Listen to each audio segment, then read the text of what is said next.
ગઈકાલે રાત્રે જૂનાગઢ તાલુકા પોલીસ સ્ટેશનના પીઆઈ શ્રી એફબી ગગનિયા તથા તેઓની ટીમ પેટ્રોલિંગમાં હોય એ સમય દરમિયાન તેઓને બાતમી મળેલી કે બંગલા ગેંગ ઉપર જે ગુજસીટોક દાખલ થયેલી છે એ પૈકીના 2 આરોપીઓ ભાવિન ખોડા બટ તથા લાખો સાંગા હુણ એ સરગવાડા ગામ ખાતે છે અને તેવી બાતમી હકીકત મળતા પીઆઈ શ્રી ગગનિયા તથા તેમના સ્ટાફ દ્વારા સદર જગ્યાએ રેડ કરેલી। એ સમય દરમિયાન કમલેશ લક્ષ્મણ ભારાઈના ઘર પર રેડ કરતા ત્યાં ટોટલ 5 આરોપીઓ હતા હાજર। તે પૈકીના કમલેશ લક્ષ્મણ ભારાઈ, વિશાલ કાના ભારાઈ તથા જયેશ ઉર્ફે એભો મેરુ ચાવડા પોલીસે તાત્કાલિક સ્થળ પરથી જ તેઓને એરેસ્ટ કરવામાં આવેલા। જ્યારે જયપાલ ખોડા બઢ તથા ભરત ખોડા બઢ નામના 2 આરોપીઓ ભાગી ગયેલ હતા।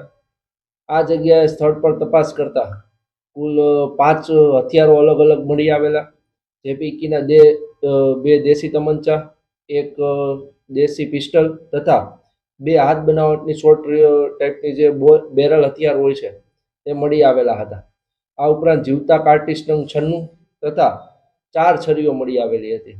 જેથી વિશેષમાં પૂછપરછ કરતા આ આરોપીઓએ જણાવેલ કે જે આ હથિયારો છે તે ભાવિન ખોડા બઢ તથા લાખો સાંગા હુણ નામના બંગલા ગેંગના આરોપીઓએ મંગાવેલ હતા અને આ હથિયારો છે તે પોલીસ અવારનવાર બંગલા ગેંગના આરોપીઓને શોધતી હોય તથા અવારનવાર તેઓના સગાવાલાના ઘરે તથા તેમના રહેણાંક વિસ્તારના ઘરે રેડ કરતી હોય।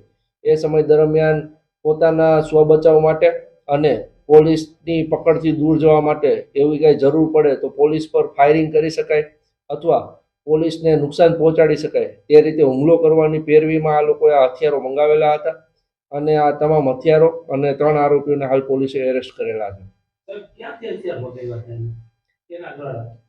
હાલ ભાવિન ખોડા બુટ અને લાખો સાંગા હુણ નામના જે વ્યક્તિ છે તેઓ હથિયાર મંગાવેલા હતા।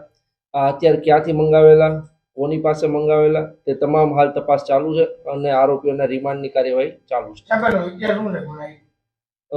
જે ટોટલ 7 આરોપીઓ છે તમામ ગુનાહિત ઇતિહાસ ધરાવે છે, જે પૈકીના ભાવિન ખોડા બઢ અને લાખો સાંગા હુણ હાલના બંગલા ગેંગ ગુજસીટોકના આરોપીઓ છે।